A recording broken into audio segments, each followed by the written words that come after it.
Hello, friend. How are you today? Welcome back to Learn English with British Harry. Today, I'm afraid I'm going to ramble a bit today. I thought it would be a nice idea to have a look back at the year that is 2024 before we go into 2025. So in today's lesson, I apologize beforehand that I'm going to ramble a bit, but I thought it would be good to look back. I have a few bullet points. So a lot of this lesson is off the cuff. When you talk off the cuff, you think of ideas on the spot and you try to connect your thoughts together. So if we look back at the year 2024, on a global scale, we've seen a lot of things happening in the news. And sometimes it can feel overwhelming. I'm not sure about you, but sometimes I try to stay away from the news because it can be extremely depressing. But I do like to be informed and to keep informed about the current events. And my hope for the future is that a lot of these things will be resolved. Apart from that, I think personally this year has been good. I've embarked on a fitness journey. I'm 42 and I feel that in my 30s, I've neglected my health somewhat. And this has happened, and it happens quite naturally. When you get married and you have children, you have less time to think about yourself and you have the dad bod. So your weight starts to increase gradually over time. And I think in my 40s now, I've started to get a few aches and pains.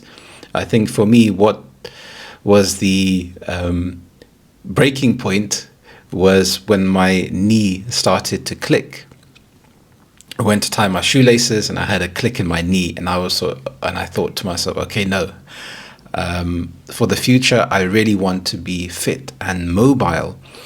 So for the last few months, I've been taking the gym a bit more seriously, adding in stretching and mobility exercises.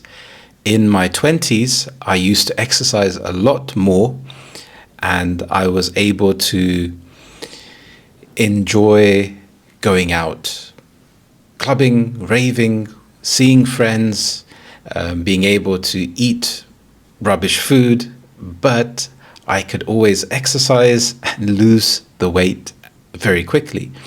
But as I've aged, I found it more difficult to lose that weight. And I think really taking stock of my lifestyle has really helped. So initially, I bought a very small notebook and I wrote down everything that I consumed. I could have done this on my phone, but I feel sometimes it's really nice to write down. And I feel that a lot of people lose that connection because everything is so digital. You can make notes on your phone, on your laptop. There are so many productivity apps. But I think just getting a piece of paper and a pen and just writing is a very cathartic experience. It enables you to get your thoughts out onto paper and to physically see it. I think there's a better mind-body connection when you write things down. And from that, I did that for a whole week. And then I saw exactly what I was putting into my body, because I was able to see, okay, I'm eating too late in the evening. And so I changed some of my habits. If I started to feel hungry, one of my go-to snacks is a rice cake with peanut butter on top.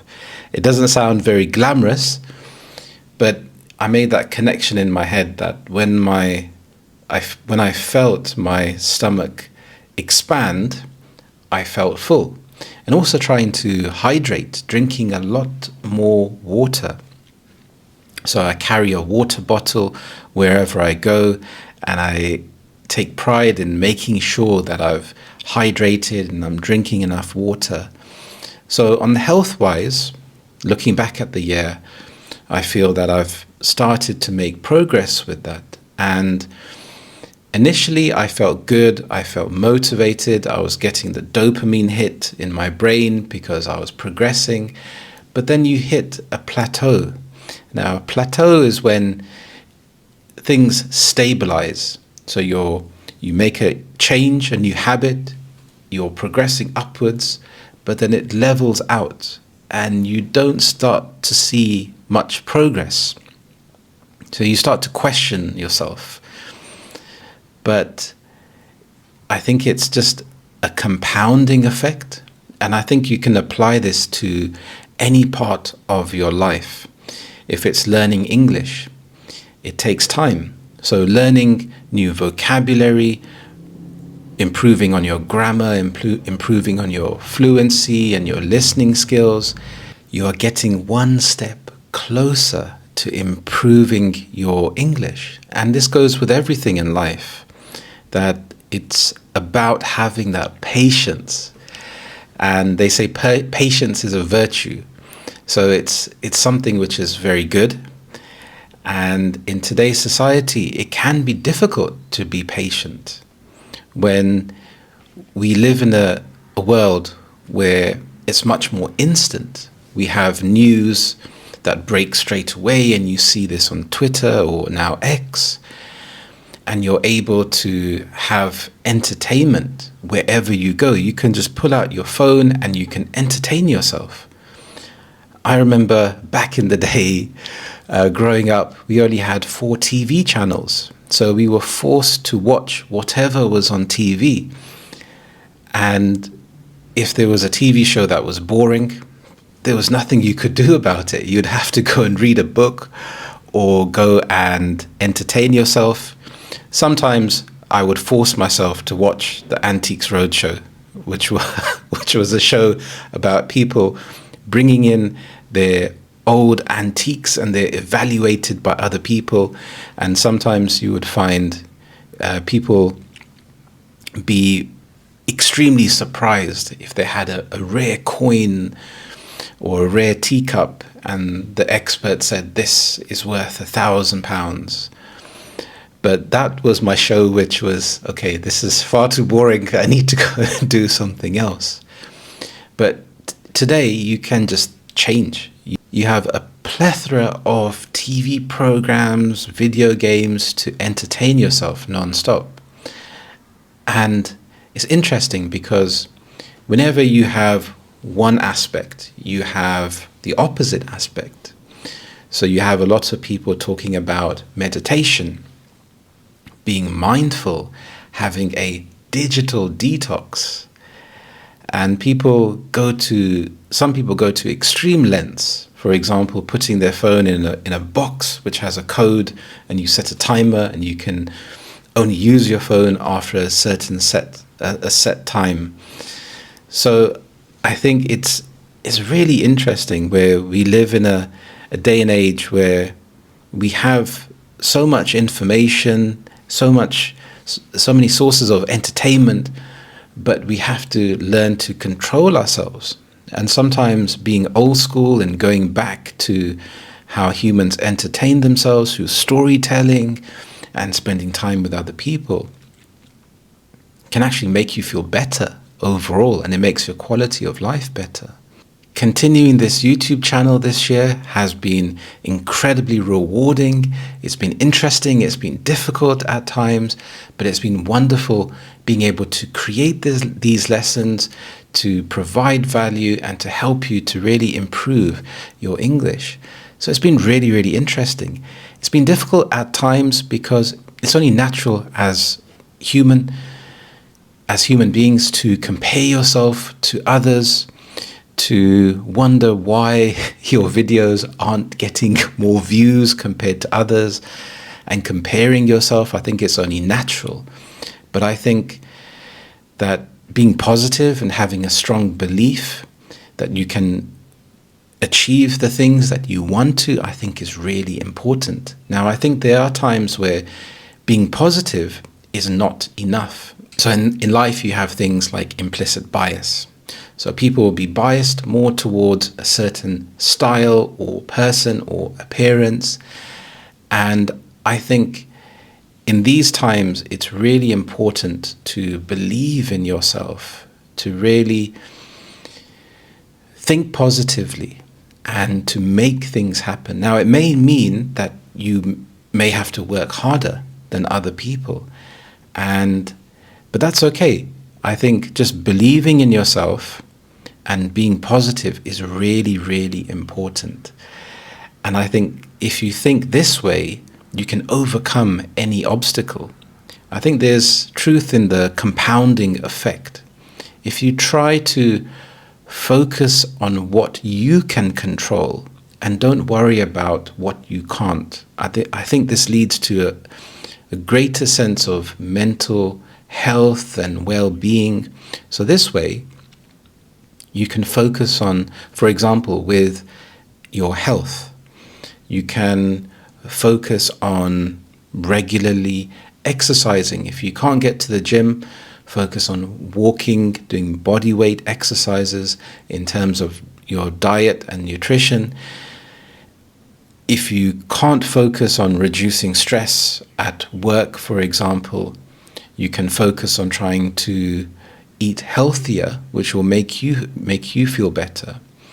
Me personally, for example, with this YouTube channel, I try not to focus so much on how other people are doing and just going for it and believing that you can. And this is something that you can control. So if you have a difficult situation in life and you focus on taking the small steps and not being afraid of failure, I think failure is such a wonderful thing. If I connect this with learning a language, when you're a child, it's much easier to learn a language because children are not afraid of failure. They will make mistakes all the time and it's accepted. But as adults, we often feel that if we fail, it's an indicator of how we are as a person, that we are a failure. But this is not true. Making mistakes is so important, and being able to recognize those mistakes and then slowly starting to improve. Success in life is not a straight line going up. You're going to go backwards, you're going to have dips, then you're going to increase and then go backwards and down. But then eventually, it's a compounding effect. Over time, each vocabulary word that you learn and practice reinforces your learning. I can relate that to this YouTube channel. I feel that every video, every lesson that I make, I keep getting better and better, hopefully. And I learn from the mistakes. It's very important also not to compare your journey with another person.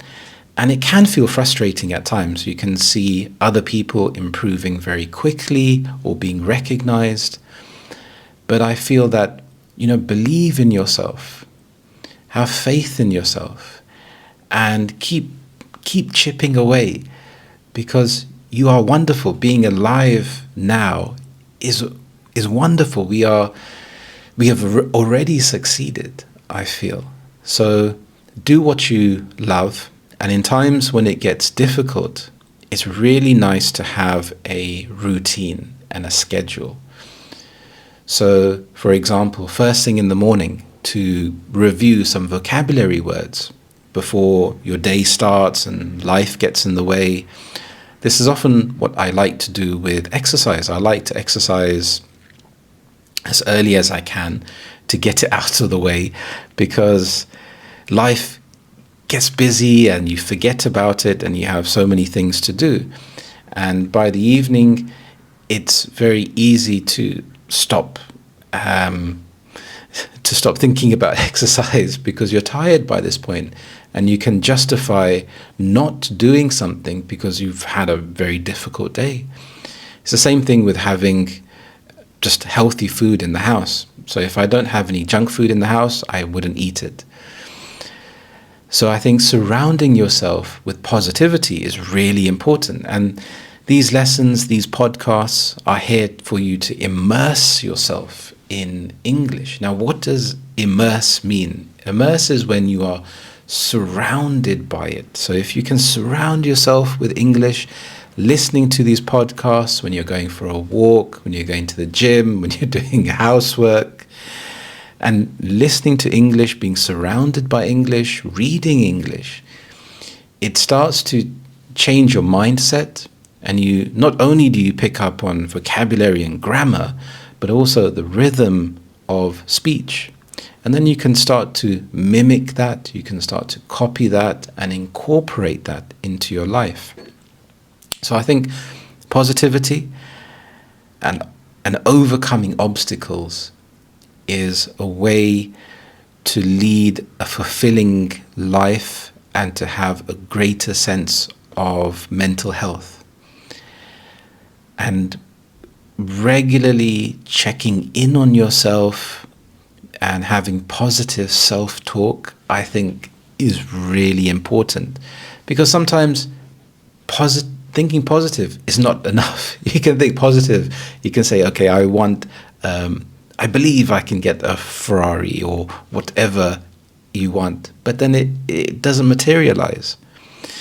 So in these times, it's to really focus on what brings you joy, what brings you a sense of calmness, focus on that, and keep building step by step by step, and work on your positive self-talk, which is extremely important. So looking forward to next year, and I can't believe it's 2025. It's amazing. I think as you get older, sometimes the years kind of blend in together. But I think it's an interesting year. I think the year and the future looks extremely positive. I think things like AI is going to change the world. I think it already has. It's changed the way people learn and consume information, and it's only going to get better and become more intuitive and integrate into people's lives in the future. I thought it would be quite fun to have a look at a quiz here for 2024.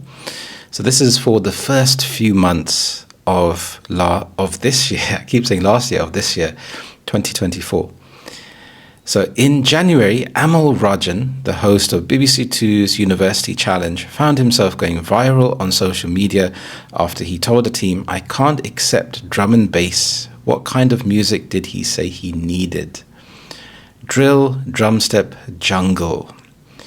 Okay, I haven't heard of drill, so it's either drum step or jungle. I feel drum step is a bit more modern, and I think I'll go for jungle because it's a bit older. Let's have a look here. And okay, correct. Let's go to the next question. Queen Margaret II, the longest-serving monarch in Europe, surprised her country by announcing her abdication in a New Year TV address. Of which country was she queen? Belgium, Denmark, Netherlands. I'm going to take a wild guess here, and I'll say Denmark. Okay, well, I'm on a roll. Glastonbury Festival founder Michael Eavis and best-selling writer Jilly Cooper were among those recognized in the 2024 New Year Honours list. Who was the youngest recipient of an honour on this year's list? Jill Gladwell, Tony Hudgell, Rizwan Javed. I don't have a clue. I don't have the foggiest idea. I'll go for Tony Hudgell. Okay. Okay, that was a random guess. Let's go to the next question. An American teenager achieved internet fame when he became the first human believed to have beaten a classic video game.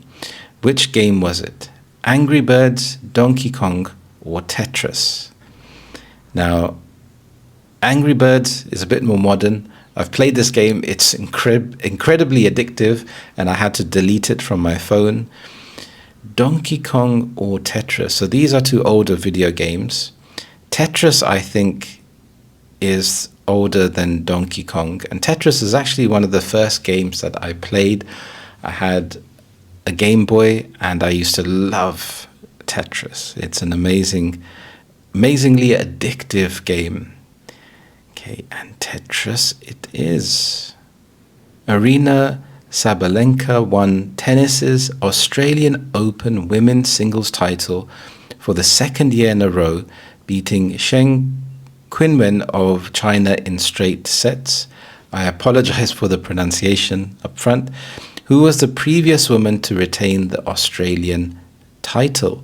Victoria Azarenka, Naomi Osaka, Serena Williams. The only tennis player I'm familiar with is Serena Williams. Let's try it. No, it is Victoria Azarenka. Tributes were paid to broadcaster Steve Wright, who died in February after more than 4 decades on BBC Radio. Which of these shows did he not regularly present during his time on Radio 1 and Radio 2? Pick of the Pops, Radio 2 Breakfast Show, Sunday Love Songs. I will go for Sunday Love Songs. Oh no, after my initial success, I'm on the decline, but don't give up, let's be positive.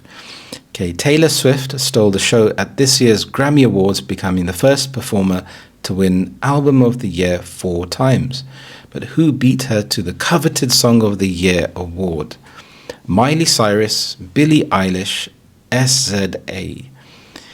Now I'm going to be showing my age here. The only person I really know, I think, is Miley Cyrus. But I've heard Billie Eilish. I've seen this name more in pop culture and the news. So I'm going to go for Billie Eilish. And yes, okay, I'm back.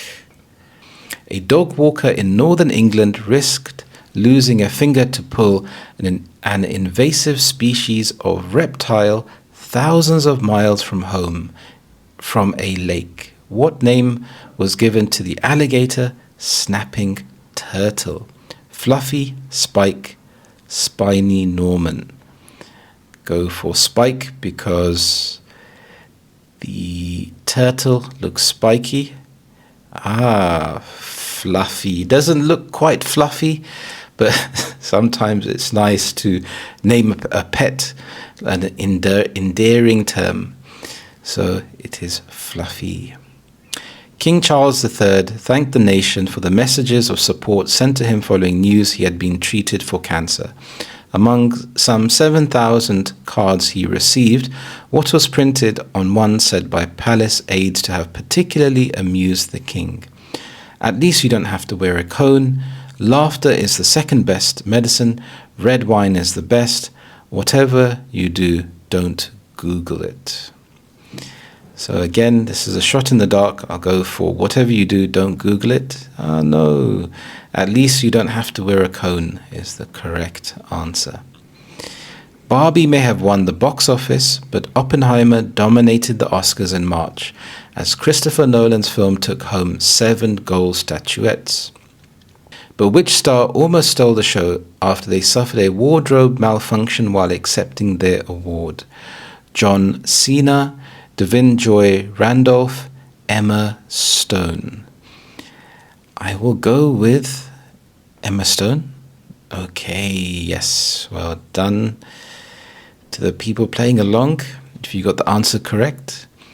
6 people died when a cargo ship crashed into a major bridge over the Patapsco River in the U.S. port of Baltimore. After which artist was the ship named? Leonardo da Vinci, Salvador Dali, Michelangelo.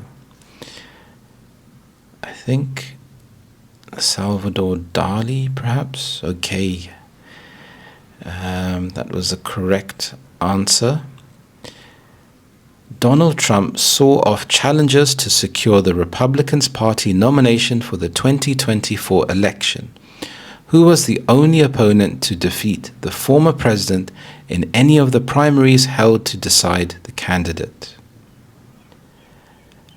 I think so. We have Chris Christie, Ron DeSantis, Nikki Haley. I will go for Chris Christie. Nikki Haley. Okay. The last question for this segment. British runner Jasmine Paris made history by becoming the first woman to finish one of the world's hardest ultra marathons. In which US state are the grueling Barkley Marathons held? Arkansas, Georgia, Tennessee. This is a complete guess. I will go with Tennessee. And Tennessee it is. I generally find with multiple choice questions that if you're not sure, I'd go for C. So well done. That was part 1. And we will try part 2 in the next podcast. Now, looking forward to the year ahead. Do you have any New Year's resolutions? I find that New Year's resolutions don't really work for myself. I used to make them when I was much younger, and I think it's much better to think in terms of goals that you want. What do you want to achieve this year? It would be really interesting to know. Is there anything specific that you want? I think having a target is a good thing. This helps you to keep track of your progress. So let me know, what plans do you have? What goals do you have for this year? As always, thank you so much for watching and listening. I really appreciate it. And I will see you in the next lesson. Thank you and bye-bye.